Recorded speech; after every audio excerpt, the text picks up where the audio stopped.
tell us about your path to this whole crazy carnivore diet thing. Okay, so most people would probably associate my story with my bag and having ulcerative colitis. So I'm in a pretty unique situation. I actually am standing here with a permanent ostomy bag, which just sits to the right of my abdominal wall. Back in 2012, I was diagnosed with ulcerative colitis, and this was the first time in my life I had kind of symptoms that were pointing towards the fact that my health wasn't optimal. So I was around about 23 when I started to have some very mild symptoms. It just appeared to be like a bloody diarrhea that came out of the blue. And that obviously gave me a bit of a shock. It knocked your confidence a bit, obviously, but these were quite mild in the beginning. And so typically with ulcerative colitis, which is classed as both an autoimmune disease and an inflammatory bowel disease, you typically go in and out of flare-ups. And so when you're in remission, you just feel like a normal person, everything's hunky-dory. But when you go into a flare-up, you start to feel a bit more run down, diarrhea, blood. I'm losing iron, I'm losing electrolytes. Food is like the whole digestion process is a little bit off. I think if I knew what I knew now, I probably would have fasted and obviously would be eating differently. But I went down to the doctors in 2012, and the advice really was you don't need drugs right now. It's not, you're not too serious, but what we would recommend is that you increase your fiber intake. Whole grains were recommended, different colors and variations, and eating little and often. That's quite a common lot of advice with things like this. And actually, it's kind of like bodybuilder style, every 3 hours you're eating, and it's crazy when I think about my gut and the situation that it was in. It was desperate for rest, certainly in times where I'm flaring up. But of course, I didn't really think too heavily about it. I'm just like, okay, you know what you're talking about. I took their advice. I come away. I'm now eating smaller, frequent meals, plant-based. I did have some animal nutrition, but it was always like just lean sources. So chicken and cod were quite a Mhm. common choice. Occasionally eggs. If I ever consumed beef, it was like the lean 5% ground beef, or what we call minced meat over here, which I would cook in a pan and just drain all the fat out that accumulates. So that 5% is pretty much gone. It's probably like 1 or 2% fat now. And then I'm just adding, rice, pasta, and more vegetables in the evening. And typically in the morning, I would have things like porridge oats, goji berries, bananas, apples, cinnamon, nuts, seeds, all that kind of stuff. I was snacking on almonds because I thought that that was healthy. Just lots of colors. And I thought I was ticking all the boxes because I was eating all the food groups. And so that's kind of how I thought I was dealing with my health. I thought, I'm making a conscious effort here. I'm taking the doctor's advice. And I thought I was doing the right thing. The symptoms kind of got worse. It was just a gradual trend where over the next 2 years, things would just get worse to the point where I'm like, I think I should probably go back to the doctor, see what he thinks. Saw a different doctor at the same practice, and much of the same advice, really. It's just a bit of a cliche. They always talk about fiber, whole grains, and plants and things like this for not only nutrition, but for a healthy bowel movement, for healthy gut health, fiber, fiber, fiber. And that's basically what they were talking about. I did actually come out with some drugs as well. So I never remember the name, but it was a typical steroid treatment for ulcerative colitis. And this did help in terms of when I was in remission. They seemed quite miraculous at first. And so that gave me a little bit of relief in the beginning, where it kind of just nulled down the symptoms. And say I was going 5 times a day, typically without the drugs. On these drugs, I was going maybe 3 times a day. But again, over a number of years, like 3 years later, um, that's when I really was in trouble. But gradually over these 3 years, I was continuing to eat the same way pretty much. And when I would flare up, the frequency in which I was going to the toilet increased as well. So despite the drugs, despite eating what I thought was the right way, things were getting really bad. And so the frequency of the bowel movements would creep up to sort of 12 times a day, 17 times a day. It was getting pretty bad. By the time 2017 came along, I flared up in such a bad way. I was almost instantly going, 20 times a day. But before I was hospitalized, I was going 30 times a day for a couple of days. And it was just relentless. It was almost like I was poisoned and my body was trying to rid this threat from the body. And I just wasn't. It was like, say, like when you're nauseous and then sometimes okay, now I'm going to vomit. Say you have food poisoning, it's relentless. It's like you can keep vomiting and you're like, when is this going to end? That's how I felt, but it was kind of like the other way. So I was losing a lot of weight. I was losing a lot of muscle. becoming very weak. I was around my parents' house at the time, and I was traveling up and down the stairs to the only toilet in the house, and just had felt like I had no time other than to just get comfortable and then get a signal to go straight back up to the toilet, come downstairs, get comfortable, and go straight back up to the toilet. And that's basically how my last 2 days was until I was in the hospital. And so, what happened was they could see I was in trouble. They hooked me up with an intravenous drip just to rehydrate me, but they also were incorporating some additional steroids to lower inflammation so that they can have a bit more of an exploratory, an investigatory to see what was going on. So in the beginning, in terms of my diagnosis, what happened is they would put a probing device with a camera where they would obviously have a look around, but they were taking biopsies, and that's how they came back with the diagnosis. When I went back to the hospital in 2017, they used the same device to have a look, and they were really shocked as they were traveling up my colon all the way up towards, the very like the terminal ileum kind of thing. Everywhere was just riddled. So they were kind of, I could see their faces, they were concerned, and so I was concerned. They weren't really joking around, where in the beginning they were trying to keep things light. And I remember them talking between each other. There was two main doctors in the room, and they were talking about this trial. It's an immune suppressant drug, but it was a trial drug, and it was quite potent. And they said that it was around about 50-50, given the situation. It was obviously just a guesstimate, that I would get out of trouble taking this drug and be on medication, and probably they would monitor me for some time in the hospital before sending me home. But this wasn't the case for me. I mean, I took this drug and it just didn't work. Everything I was taking was coming out, and I could see it in the toilet almost intact, which was crazy. Even the Wow. medication was, yeah. So when I was taking the same medication all these years later, it was actually like half intact, like in the toilet. And I Hmm. was like, wow, nothing's taken. I was juicing cabbages because of the glutamine and all this stuff that I'd heard. I was like, oh, because I'd seen some other videos from other people in a similar situation. So I was taking their advice and thinking like, they know more than me. They've got the experience. Nothing was taken. Everything was just coming out of me. And actually, without offending people, what was actually happening is my colon was on its way to perforation, and parts of my colon was coming out of me. And so that was the situation that I was in the hospital, and they were like, "This is an emergency situation. We actually need to take you off this drug. It's not working, and in the morning we're going to take your colon out." So it's pretty extreme. It happened quite quickly, but at the same time, I was kind of welcoming this surgery because I felt like nothing else was working. I'm still in this situation where I feel like I'm poisoned. I'm in trouble, and now, a real answer for me, it was like, well, at least this is in some way the only cure, like to take my colon out, then the problem goes away. And so I was quite open. And yeah, from that point onwards, it all happened really fast. Socks and gown, you have a wash, you go downstairs, they put you out, and the next moment you wake up and it's all done. Felt really groggy. It was a long surgery. I think it was about 6 hours, the first surgery. And yeah, the pain obviously comes on quite fast as well. And they try to manage that. I was in the ICU for a few days. Things seemed to be okay in terms of the outcome as far as they could see before feeding me. So they put me in a private room, and that's when I began to, try and sit up and try and move around a little bit as much as possible. And they tried me on food, and the first thing that they gave me was this is interesting. So they recommend fiber while you have the condition, but of course, once you have the surgery, they don't want an obstruction, so they don't give you any fiber, Right. zero fiber. Don't touch the stuff. So that was like, that's interesting. So they give you, white rice with no fiber, the white bread with no fiber, all this kind of stuff. Pringles was a food that they absolutely insane. This is like almost like a superfood when you have a stoma. Eat Pringles because it's starchy, salty, so it will stodge your output up, but it doesn't contain fiber. It's really strange, as if it's like a real source of nutrition. But they recommended salty snacks and lots of white starch. So the things they tell you not to eat when you have the condition, they're telling you to eat the processed starch and things and put loads of salt on it, things like that, basically, and just slowly but surely ease into different foods and introduce different foods.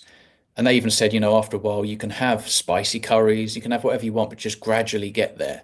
And if you have problems, obviously, you'll figure out certain foods that don't work for you, etc. At the hospital, they gave me a pamphlet, and they had a list of foods that caused gas and certain problems, and all of them were plants. Every single one was plants, apart from certain dairy products. So again, that's quite interesting. And so they tried me on the food. I had butter on toast, and I remember thinking the butter was like so tasty. It was so good. I never enjoyed butter so much in my life. Everything was working okay, and slowly but surely, I became more independent in terms of changing my bag and cleaning my bag, the stoma, and so basically the I change my bag once or twice a day, but I'll empty it so that basically I always have to wear it because it works on gravity. There's no muscular control. Obviously, the more you eat, the more it will work.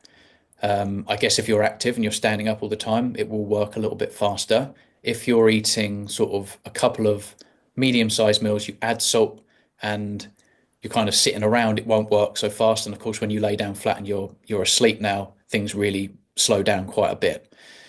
And so it just takes some getting used to. But when they were happy with how I was managing myself, they sent me home. I went back to my parents' house for obvious reasons. It was just, it was easier. They could kind of check on me and things like that, help me out if I didn't want to reach or pick something up. The very next day, they all went to work, and so I was alone in the house. And instantly, I was like, depression just hit me. I just didn't like the situation I was in. It was very uncomfortable. My sleep wasn't ideal. I'd actually looked forward to coming home to get sleep because they constantly come around to check your blood pressure, etc., and take bloods and all this kind of stuff. So, it's really hard to get some decent sleep in the hospital. But anyway, I got home and it wasn't that much better. I felt restricted to my back because of the way this is. If I turned on my right, it works faster. If I turn on my left, if there's anything in the bag, it's kind of dragging on my stomach because it's on the right side. And so, with gravity, it feels like it tugs and pulls on your stomach. So I felt restricted to my back, and the combination of my outlook, um, and the way I am as a person, I've always kind of appreciated comfort, and there's nothing comfortable about this, knocked my confidence, my outlook changed, and then the sleep deprivation, everything culminated to make me feel like my future's rotten. I don't feel right in the head, and I didn't have a healthy outlook at that time, and so it just hit me very, very fast, and I didn't really speak up about it. I kind of just thought, well, I've just got to get on with my life, slowly but surely at some point go back to work. And that's what I did. I kind of poured myself into work. I clean windows, and so it's quite physical. Quite a lot of people are surprised that I can function the way I did, at least back then. I'm doing less window cleaning these days. But that's how I dealt with this. I kind of just became a bit of a workaholic and fooled a lot of people, I suppose, at putting on fake smiles, pretending like I was doing better than I actually was. I think most people wouldn't even know that I was in this situation with a bag unless you talked about it. And of course, in the beginning, I was quite insecure and quite self-conscious, thinking everybody knows, like they can see it through my clothes and all this kind of stuff. But of course, that's not really the case. So anyway, a number of years goes by, and well, quite some time actually. I've had this bag now for like 8 years.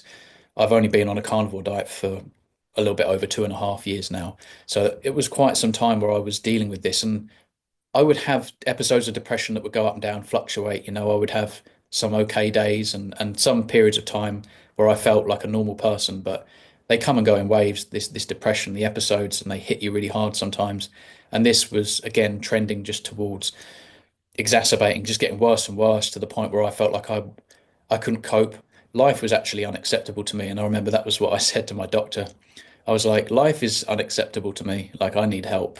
I can't really manage by myself in a healthy way.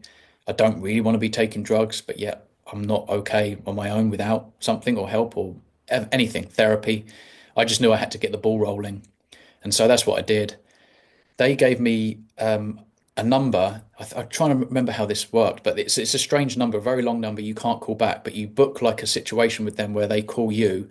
You go through this very long, extensive, detailed chat where they're trying to figure out, what kind of therapy and drugs, etc. They also just want to put you on file to understand where you're coming from. They were talking about, do you drink alcohol and all this kind of stuff. Um, and they said, if you can, knock that on the head. It wasn't like I was drinking a lot, but they said that's not going to help. And so the day I got off of that phone call, I quit alcohol. This was about 2 months before going carnivore. And basically, I was awaiting a secondary call from them, feeling quite positive, like I'm going somewhere now, I'm getting treated, it's in progress. So I'm doing the right thing. Kind of got some things off my chest, and that helped. But a number of days goes by. I'm thinking, okay, fair enough. They're probably busy. Weeks go by, and I'm like, shall I try and call this number back? That wasn't possible. Like I said, it was like a one-ended situation. And then it was 2 months actually that had gone by, and I'd sort of almost figured perhaps I'm on my own. For whatever reason, I didn't ring the doctor again, the GP, to try and get things going again. And just by chance, I was sitting there on the settee watching YouTube, and Michaela Peterson's anecdote popped up, and I just decided to watch it. Bearing in mind, I'd heard about previously the carnivore diet from Jordan Peterson, but didn't really think much of it. Just thought, how unfortunate that he can only eat red meat. Didn't really question it too much. Just thought, okay, fair enough. He's got serious food allergies or something. Poor guy.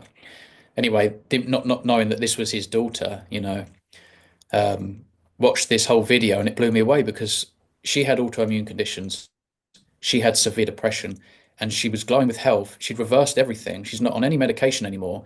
And she said that she achieved this by eating a carnivore diet, a very strict carnivore diet, being a lion diet. And so, of course, when you watch videos like this, the algorithm starts to feed you more and more videos along the same sort of genre. And so they kept pouring in. And that's when I became familiar with Ken Berry and the beef butter, bacon and egg challenge for 30 days. So I immediately turned to my partner Lucy and said, I'm going to do this 30-day challenge, beef butter, bacon and eggs. We went to the store, we stocked up, we both did it. We sort of jumped in overnight, which I wouldn't recommend, but I was pretty desperate. This sounded like hope for me. And so that's what I did. And overnight, I got rid of my acid reflux, which wasn't really a pressing issue for me, but that was kind of interesting that went immediately. About a week goes by, and my skin starts to improve. 2 weeks go by, my acne on my back's almost gone, like completely. I realize I'm not sweating as much. It was summertime and I wasn't burning in the sun. And then on day 21, 3 weeks, I had to pull over when I was at work because I realized I wasn't depressed anymore. Like I was happy. My brain was working. I could think and speak clearly.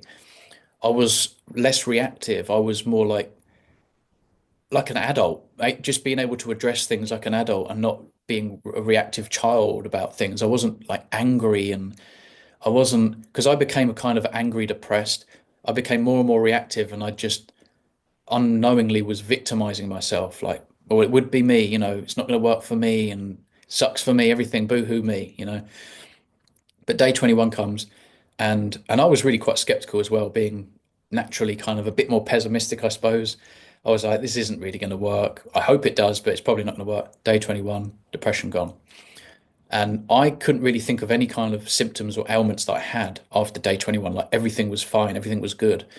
And so I pulled over and I recorded my testimony, popped it up on my Facebook.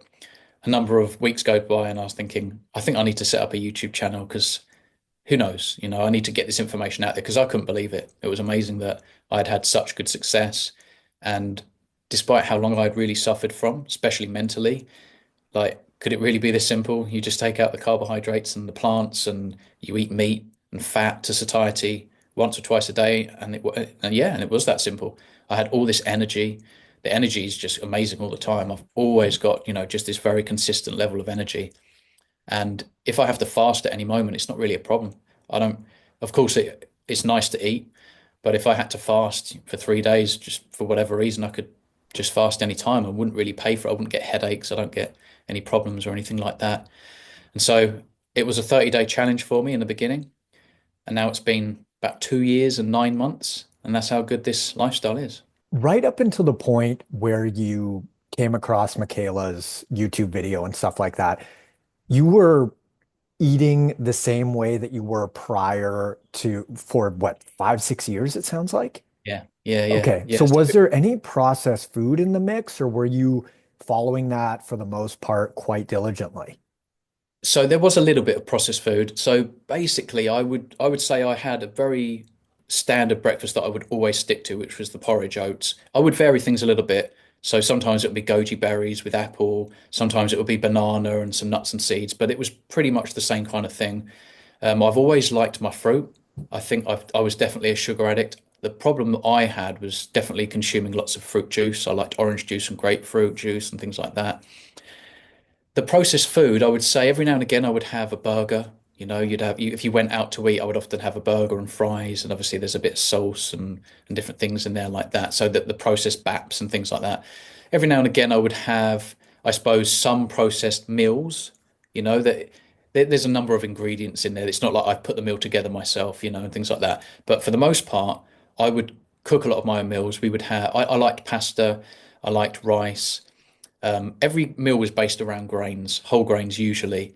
And on a Sunday over here in the UK, we have a Sunday roast, and so that's typically meat, but I would usually have chicken, and then you have potatoes and some vegetables and gravy, and I used to think that that was a balanced, healthy meal.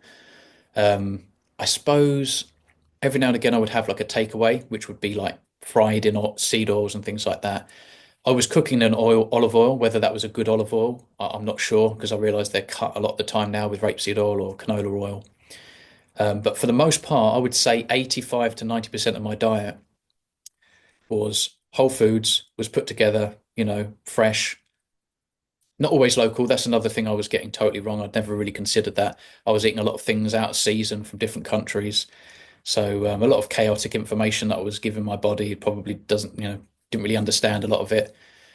Um, so yeah, but like what you said, it is interesting. I never really questioned when I came out of hospital and I went back home. I never really thought, obviously, what I was eating was bad or wrong. I just thought I was unlucky, and so I never really thought too deeply. I just went straight back to eating all the things that I believed are what I should be eating, that all humans should be eating, the variation, the colors, and the plants. And I would say my diet was probably 85% plant based, even though there was some protein in there from animals. Yeah, because people are listening to that being like, man, that sounds really, really solid. And, Lee ended up with this digestive issue. And so, you just thought it was maybe luck of the draw, genetic, or what was going through your head at that point? Yeah, I just thought bad genes. I got dealt a bad hand. I've even tried to play this hand as best as I can, and it just doesn't seem to play well at all. But hey, I'm cured now. I don't have my colon. I have this bag that sucks, but I don't have my problem anymore, and so I'm healthy again, and I can get back to eating what I deemed was healthy. And a lot of this stuff I actually enjoyed. Like I say, I enjoyed fruit. I enjoyed my oats. Sometimes I would put a little bit of like the organic cocoa bits in there and mix that around with the goji berries and it just sugar all the time. It was basically sugar, fiber with some protein sources which were lean, no fat. And so now I'm doing the complete opposite. But interestingly, when I was younger, and even right before I was diagnosed, I never really had any signs of digestive related problems. I actually could eat spicy food. I could eat regularly. I could eat, a little bit of red meat, or I could have loads of plants and lots of fiber. I didn't really seem to pay for it, but obviously there was other things going on, and it kind of just happened very, very quickly. So it was almost like this pernicious thing that took a gradual time to kind of creep up on me, and then everything just kind of hit me all at once and quite fast. And it was this quite quick progression. I feel like when I was getting worse and worse to the point where I had the surgery. But yeah, it's just an unusual situation. After I had the surgery, the digestive related issues, funnily enough, did come from plants because now with my surgery outcome, the setup is a bit different. Obviously, I'm going into a bag. It empties naturally into a bag, but there is a corner where, I have a stoma. So the stoma, if you think stomach, it's basically the last part of the intestine that protrudes through your abdominal wall. And then, of course, my bag is fashioned over the top of that, and food will naturally empty into that. I did find a pattern naturally on my own that, all this fibrous plant material is causing me more problems. The bag was blowing up a bit more in terms of air because of the fermentation, which is still taking place, even though I don't have a colon, which is kind of interesting as well. So when I actually had an Indian takeaway every now and again, there's obviously lots of mushrooms and onions, herb spices, and things like that incorporated into that meal. When I woke up in the middle of the night or in the morning, my bag would be completely blown up like a balloon. And there would be hardly any food. It would be like 20% food, 80% air. And that's all come from fermenting. These mushrooms are terrible. They really are. Those I sound like understand. really high FODMAP foods. Yeah, right. But this is the thing. I just disagree with all of that. We Mm. all of this stuff ferments. All of this stuff, that is indigestible. It all ends up down the toilet, and along the way, it's blocking nutrients. It's causing this gas, which can obviously exacerbate constipation in certain individuals, methane. There's a number of issues with it, and I never really questioned it because I'd only ever eaten plants and known digestion to be the way I had experienced it. So because I had nothing to compare it to, I think it's like when you go carnivore, you don't know you have brain fog. And so that's something else that was kind of interesting. It's like, wow, my brain works so much better. It's like clear. It's not like I felt it was heavy or clouded, but now I know that it was because I'm in a situation now, everything is clearer. I felt lighter.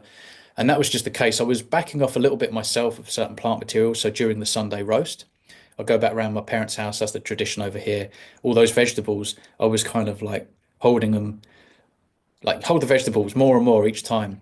And I remember getting to the point where I was having just chicken, potatoes, and gravy, pretty much. And Yorkshire puddings is something we have over here, but no real fibrous material. So it's just the starch, which is a little bit easier on the digestive tract.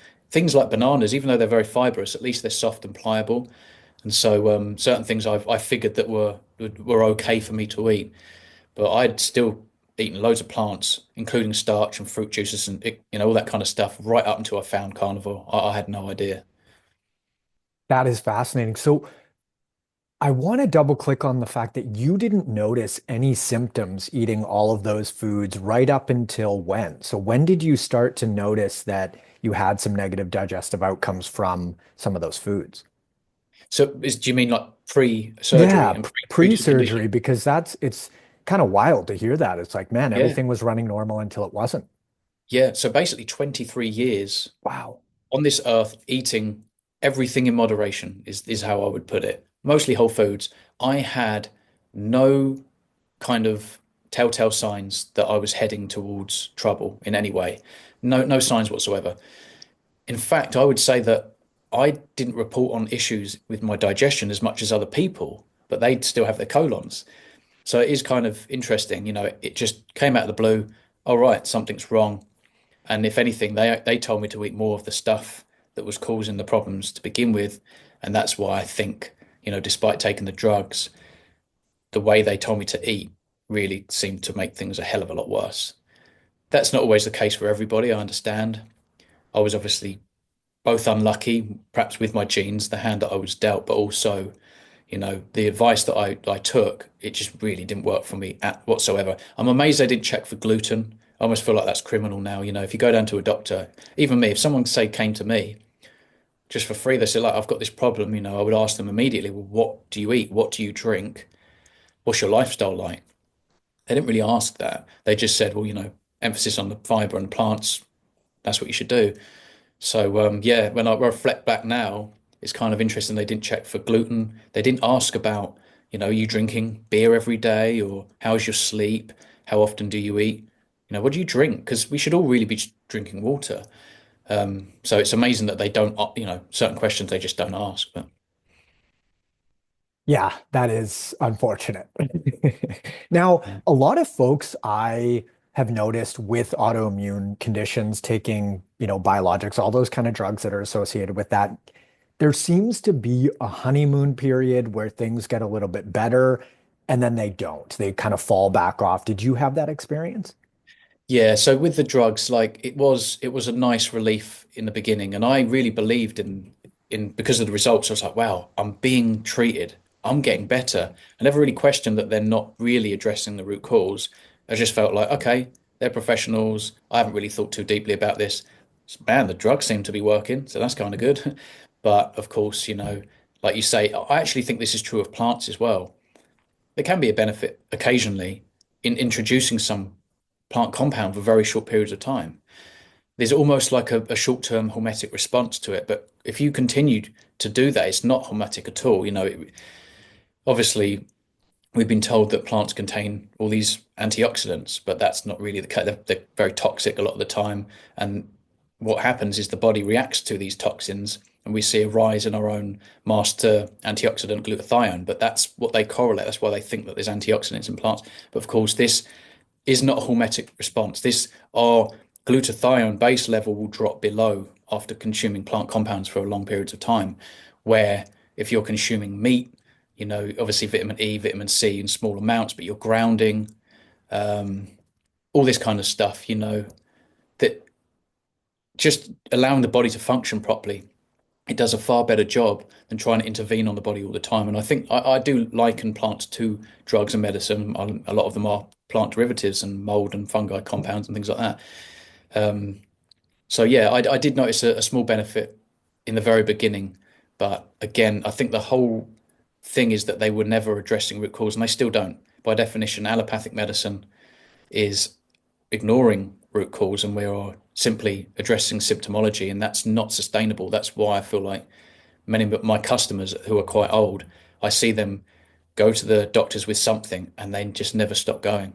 That's it. You start and then it's like that's it because you haven't really addressed the problem. You are masking your symptoms, and it might feel good. It might feel like you're being treated because I felt the same, but you are not actually addressing your problem. You still have your high blood pressure. You're just taking medication with it, for example.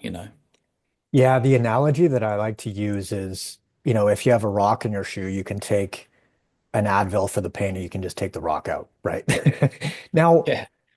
we know how you were eating prior for, it sounds like about 30 years, and then the last 2 years you've been on carnivore. Is that right? Yeah, so it was around, so yeah, it would have been it's about 34 and a bit years. Okay. I was Okay. eating So now, badly, really. how does your diet look these days? Like, what's a typical day look like? So right now I'm on what I call a modified lion diet. So I eat high fat red meat, usually 1 meal per day, sometimes two. I just listen to my body. I'm not sort of religious or dogmatic about it. I'm not, oh, but I can't. I'm really hungry, but I'm only allowed to eat 1 meal a day. You know, Usually if I eat 2 meals, it will be a small meal, then maybe slightly smaller than my normal OMAD. But I almost exclusively eat fatty red meat. My favorite is beef, but I do try to get some lamb in twice a week. I do believe that lamb is very, very beneficial as a ruminant animal. It's pastured, it's 10 times the amount of omega 3s, B2, B3, selenium, things like that higher. I just like the fatty acid profile, but I personally enjoy beef. Now, I do have 1 day a week where I incorporate fish as well. I do enjoy some fish. I just don't overdo it. I just believe in the extra DHA and things like that. I think it's very ancestral. So I'll have like a surf and turf. But these days, I'm actually eating a lot of ground beef and ground lamb.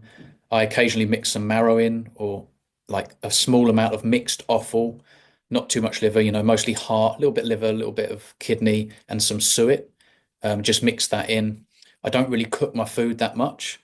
Sometimes I eat completely raw, sometimes I eat rare, and sometimes I suppose it's like 50-50. If I like give it about an hour, I'll probably eat some ground beef and lamb mixed together with a bit of marrow in there. And I will cook that to the point where it looks maybe 30 or 40% through, and I just take it off the heat, continue stirring. I'll put the marrow in on top out the fridge, which kind of prevents it from overcooking, and it also just softens up the marrow and brings that to temperature. And then I'll eat it. It looks to be maybe 60% cooked, I suppose. And that's how I eat. I just find that even better again for digestion. So the more you cook your food, the worse I experience the digestion process. So when I eat raw as well, I don't get as thirsty. I think that's probably because there's more water and that in the meat. Also, I think we're not denaturing the fats. And obviously, when you eat high fat, you're creating your own water a lot of the time, metabolic water. And it's also deuterium depleted. And so it's a bonus. The cleanest way in many ways to hydrate yourself is not to drink at all in many ways. Not all the time, but so that's me. I only drink water. I do put some salt, or every now and again I use a high quality non-flavored electrolyte in my water, just because I believe that every bit of water that we drink should be minerally abundant, like it would be when we drunk from lakes and puddles. It's the water that we drink today is depleted so much, just like the soil is depleted, and so often we have to manage that by putting back in, what we're lacking. So sometimes some Celtic salt in the water. That's what I use on my food as well. I'm using less so now as well. I don't use as much salt. It's just a gradual trend, just listening to my body basically. So mostly fatty red meat with a bit of other animal nutrition in there. Got it. Now, how about dairy? Is there any dairy day to day? I love dairy. Dairy's great. It takes milk, I've for a period of time so I've had a second surgery to basically address the very last bit of tissue they left at the back end. That was, can you believe, around about a year ago, actually. what date are we? Yeah, it's almost exactly a year ago in a few days. So basically it was a horrible situation, but I wanted to gain some weight where I struggled to gain enough fat eating just red meat and, at the time eggs and bacon and things like that. So I figured, well, I don't want to eat plants, but if I drink milk, I mean that's going to help me to gain weight because I'm not only am I drinking my food, so you can eat to satiety and then have a glass of milk afterwards, but there's obviously some carbs in there. It's going to increase your Randall cycle a little bit, and then we're going to, you know, store some fat. Basically, that was the idea, and I thought that was probably the healthiest way to go in my situation. So that's what I did. But dairy, what I found is, first of all, milk is for babies. That's what I think, right? Milk, which is true. Milk is for babies. I understand the mass I drink milk, but slightly different situation. Um, it's A2 raw Jersey milk. It's always grass fed, so it's great when you compare to other milks. But I don't believe we should be having carbohydrate like that. We should be drinking our food. I don't think the growth hormone is very beneficial. Lactose, the queso, morphines with that addictive nature, which is why people struggle to moderate sometimes. What else? But yeah, casein protein. So casein protein has been shown to cause permeability in certain individuals. I think you've got the Masai and the Atakuru, and they're basically the same, but one's like vegan and one's carnivore kind of thing, and they beat the Atakuru in every metric, barring they had intestinal permeability, and that's because of the casein protein. And so I thought, as someone that's suffered from autoimmunity, probably best to not to eat dairy. So I started to come off milk and then just eat cheese. And then I came off the cheese and I was just eating butter. And then I've come off the butter now and I don't touch it. And what I've realized is when you don't have any dairy, you don't miss it. But if you have some, you just want more and more. That's me. So 3 days without it, you don't think about it anymore. It's not a problem. And so it's very, very easy for me when I'm on a lion diet, pretty much. I just feel like I only crave steak and things like that when I get hungry, or ground beef or something like that. And it's just easier. I find that to try and moderate with certain things in the diet, that's really difficult. But when you just take it out because it's not necessary, it's so much easier, and you don't need to kind of like make your life too hard, trying to say no all the time. Yeah, there's definitely some freedom in that from a psychological perspective. Yeah. Dairy is delicious, man. I love it too, and I Yeah. feel better without it, which is kind of tragic in a way, but Yeah. it Oh, is tell me what it about is. Did you notice any differences in your digestion, the bag, or anything like that with and without dairy in the mix? it. So if I ate a reasonable amount of cheese, you are going to stodge up the consistency a little bit. I Not really, not massively. I haven't really had any real digestive problems eating any animal products. And something worth saying is that all animal products break down to a liquid very, very easily.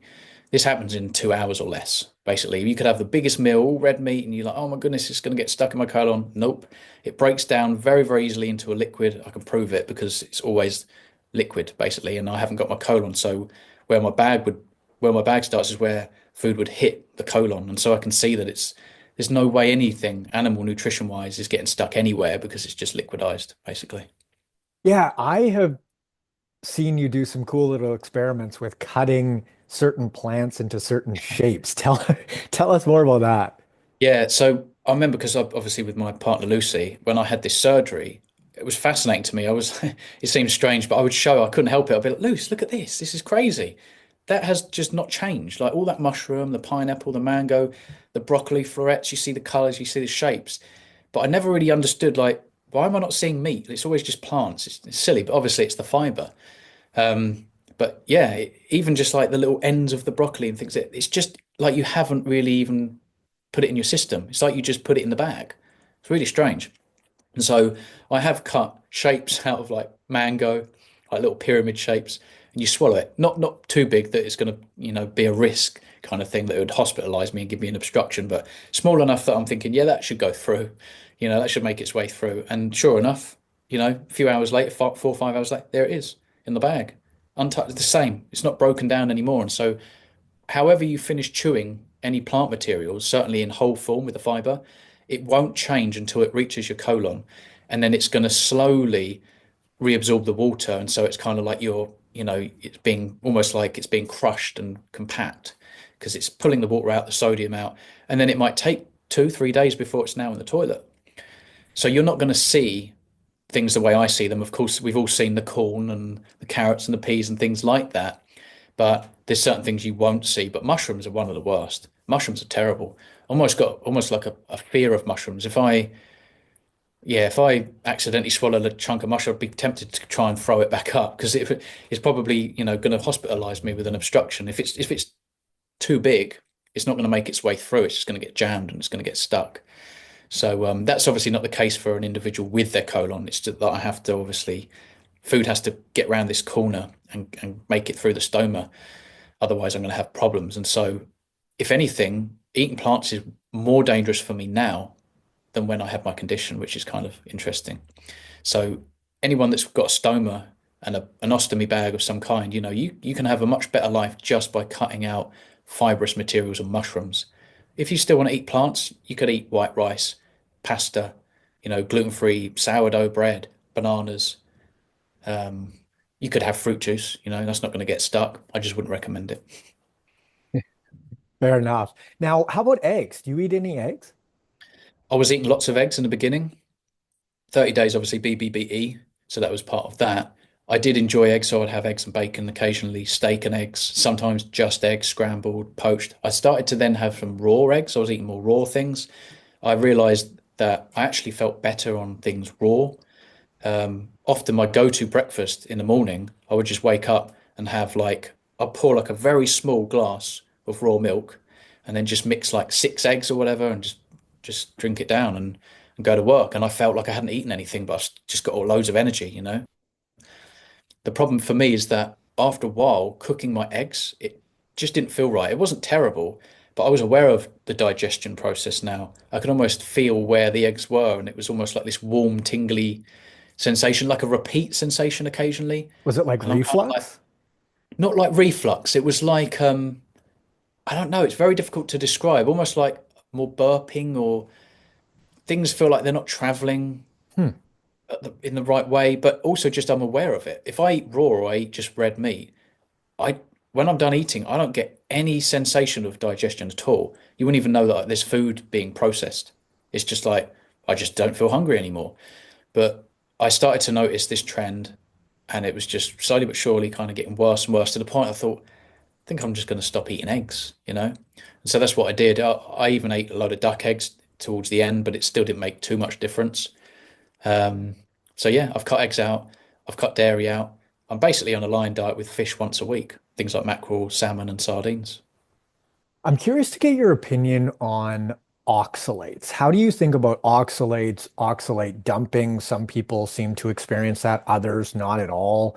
It seems to be Yeah, quite varied, and people's opinions on oxalate in general and that whole dumping thing is varied.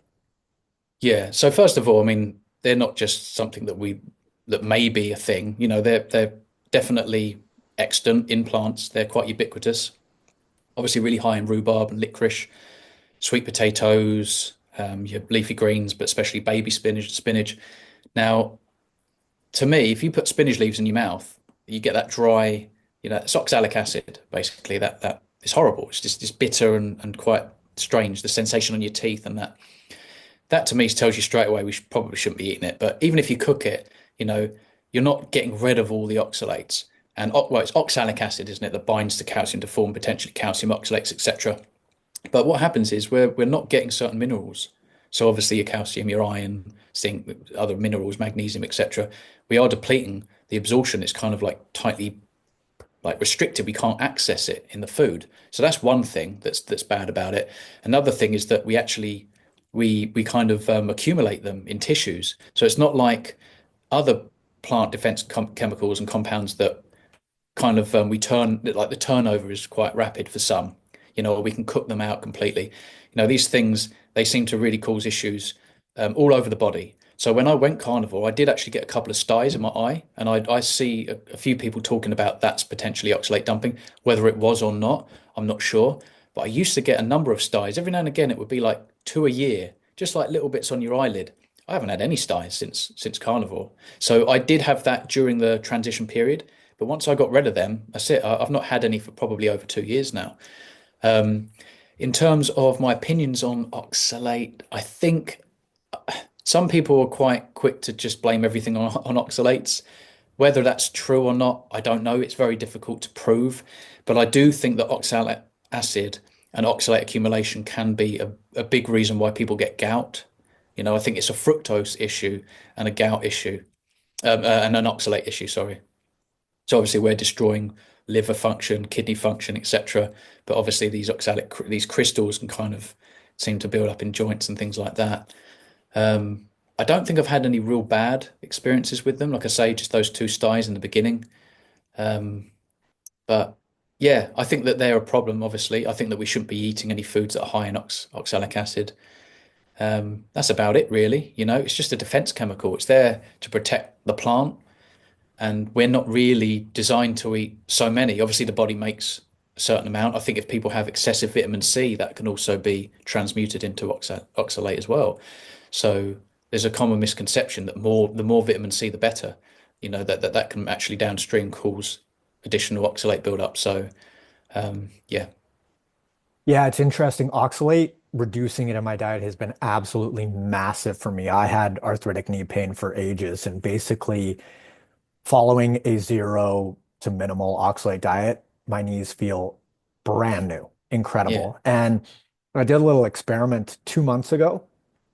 A friend had made me some dates with a little bit of almond butter and some dark chocolate on them. So I'm like, you know what?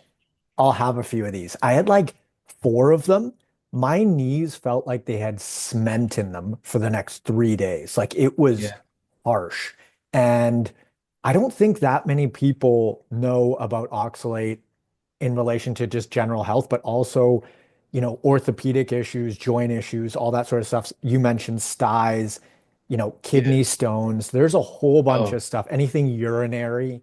It's yes. it's not nothing. No, a lot of people have cloudy pee as well when they're kind of reading the oxalates and things like that, can have a bit of a burny sensation. Yeah, there's no doubt these things aren't a myth, they're absolutely a real thing in plants, so many plants. And I think for some people the dumping can be quite intense. And obviously then I think people like Sally Sally Norton, Norton. she Yeah. will she will say, have some tea, bring maybe a little bit licorice tea or sort of green tea, something with just some in there so that it kind of helps your experience as you're reading them. You're not kind of just trying to dump them really fast because it can be a little bit brutal. But I was quite lucky, really. I think my problem being sort of depression and previously UC, I don't believe oxalate was my biggest enemy, if you know what I mean. It was kind of fiber and gluten, probably seed oils, no doubt, I'm sure. But it's difficult to pin it down on one thing. It was probably multifactorial.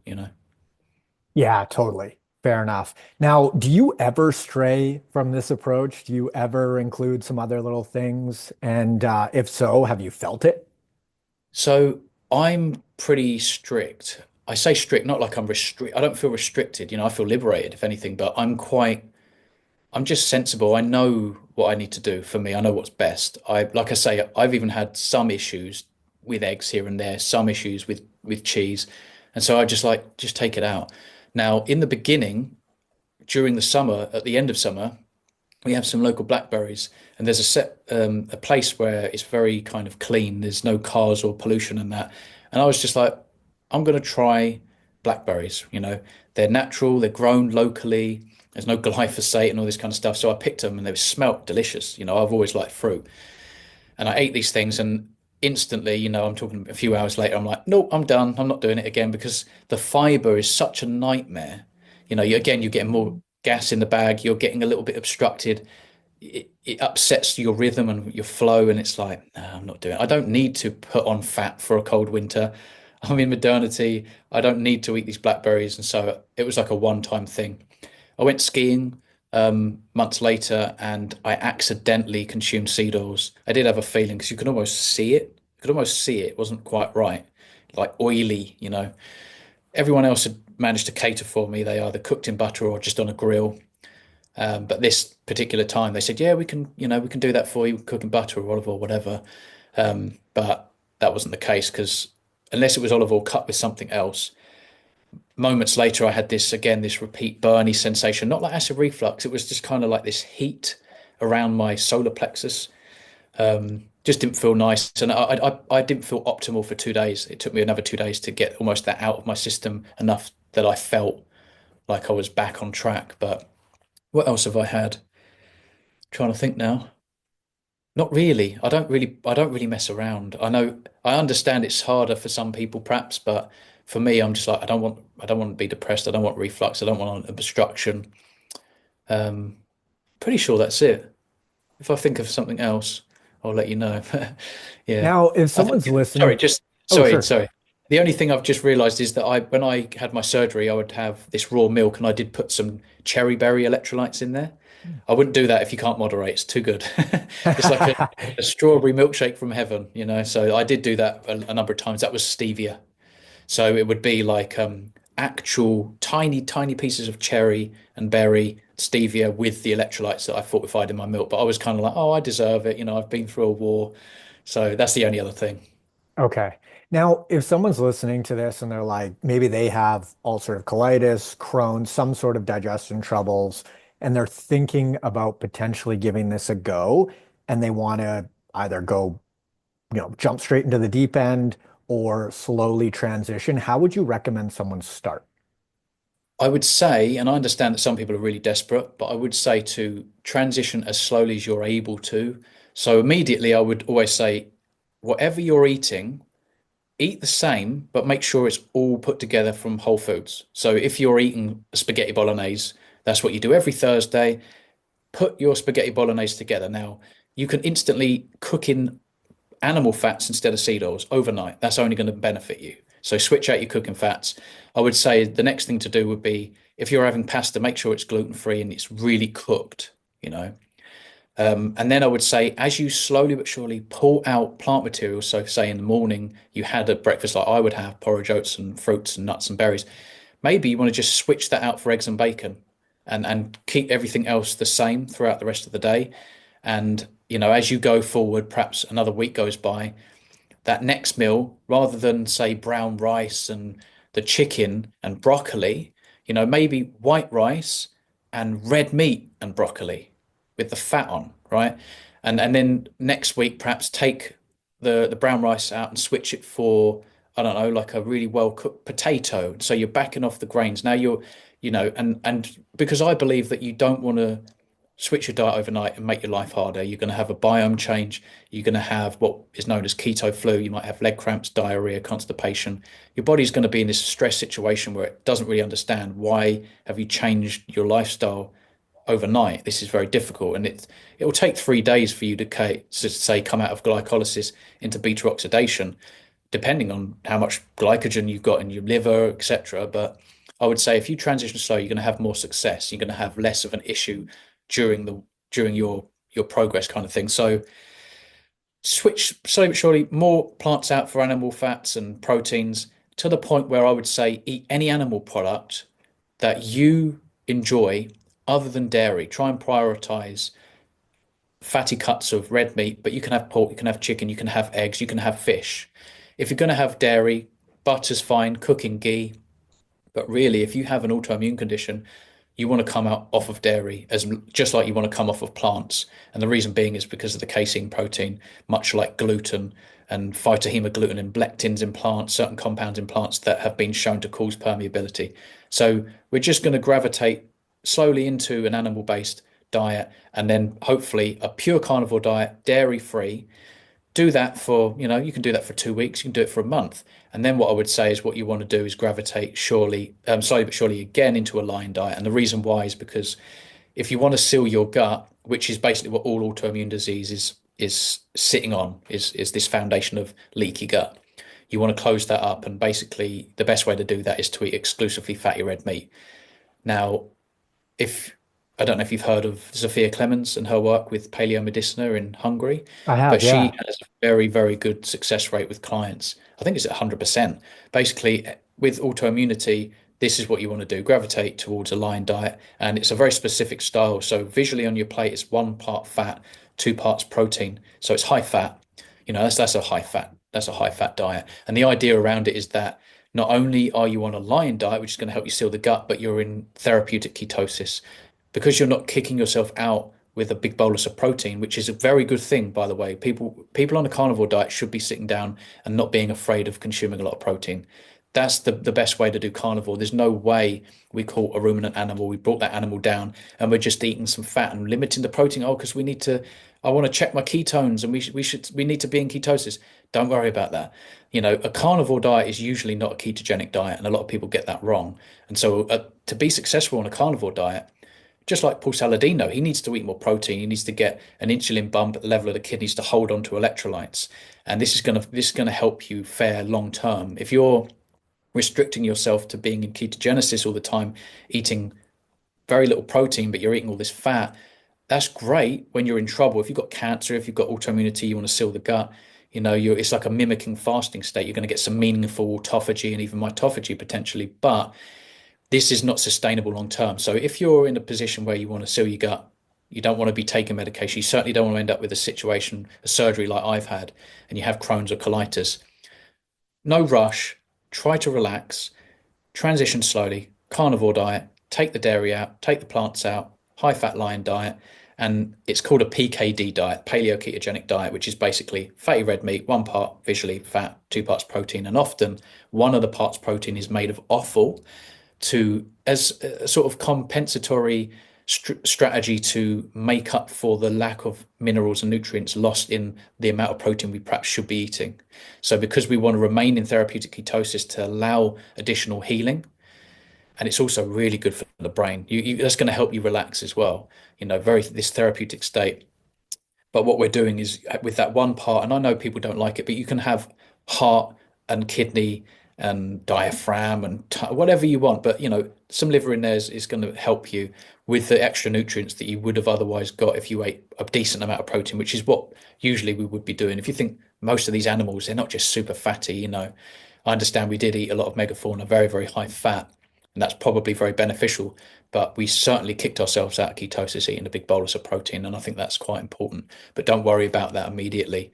Just seal your gut, and once you start to have some relief, you know, be patient. You can add, if you like, back in some salmon, add in the duck eggs. It's up to you whether you want to add some butter to cook your eggs in, for example. But obviously, if you have a problem again and you start going backwards, you know exactly what to do. Take them back out, back on the PKD, and then perhaps next time, just increase the protein and just keep it your fatty red meat. You can just enjoy muscle meat and associated fats. You don't have to eat offal if you don't want to. Don't overcook your food. Another thing that's really beneficial as well is fasting. When we fast, of course, we are resting the gut entirely. Again, therapeutic ketosis is going to be nice for you spiritually to try and relax and be positive about your outlook and just try and stress manage. I know that's such an annoying thing to hear, but the best way for me to stress manage is to gravitate towards nature, everything natural and organic. So rather than being on your phone and answering emails and it's 10 o'clock at night and you've got a bright screen on your laptop or all this kind of stuff, you're wearing rubber shoes and you're eating, some carbohydrate bar. Don't do any of that. Get outside, take your shoes and socks off, ground, stimulate your eyes and your skin with the natural light, vitamin D, nitric oxide, natural antioxidants from the earth via grounding. That's not fallacy either. That's exactly what happens. A gaining of the electrons is basically, an antioxidant. And just get in nature, go for a walk, breathe, stimulate your eyes, lots of natural light, and stay away from all the artificial man-made stuff because that is the stuff, unfortunately, that has kind of found its way in and it's caused problems, with circadian biology, your outlook, the way you feel, and it's just a problem when we're living in modernity and we're never grounded. We're always in artificial light. We're eating highly processed food, all this kind of stuff. We're eating multiple times a day. If we're eating the wrong stuff, we're never satisfied. We're going to and from the fridge constantly. It's dark outside, got all the lights on, and you're drinking like another tea or whatever. Try and pull back on all that artificial stuff and embrace the natural organic stuff. Simplifying. I like that. Yeah, and I think one of the most overlooked aspects of just stress in general is the diet itself, because if you are eating foods that you do not tolerate digestion wise, that is a massive stressor. Processed foods are a massive stressor. And so if we can just, square away the simple stuff, the nutrition, movement, and sleep, that will massively reduce stress on just a physiological level, and you're going to feel massively better. Yeah, definitely. 100%. So where can folks find you, Lee? I'm exclusively on YouTube. I've not long set up a Facebook account to try and sort of branch out. But yeah, I'm under the name Kent Carnivore because I live in Kent. My name's Lee. But yeah, that's where you'll find me. Feel free to send me an email. You should be able to see that on the about information, etc. And yeah, see what you think. I mean, I make varied content, to be honest with you. I have a pretty common sense based approach to diet and lifestyle, but I also like to keep things entertaining. I do quite like to, be a bit comedic here and there and not take myself too seriously. I do make some sort of vegan content and things like that, and I think a lot of people probably misunderstand where I'm coming from. I'm not anti-vegan. I'm pro-human. But what I do is if I hear sort of what I deem to be misinformation or even disinformation, harmful information based on a dangerous narrative, I like to address that because I think it's important that people have not just choice, because plenty of us have choice, but I think that where we don't have the right information, the choices we make aren't the choices we would otherwise make if we had accurate information. And because there's so much misinformation out there that the people that, yeah, they're making a choice, but based on very limited information and misinformation mostly. So all the information that they've soaked up and absorbed, the knowledge is so inaccurate. It's kind of like, well, yeah, you can make your choice, but most of the time that you've only got the option of bad choices because you didn't know any better. And so that's why I kind of react to certain videos, etc., and things like that. But of course, I have my updates. I make mini documentaries and things like that. I would like to make a really nice, high quality feature length documentary at some point. Um, but yeah, that's me. Awesome. Thanks so much, man. This has been really interesting. Awesome. No, no, you bet. Anytime.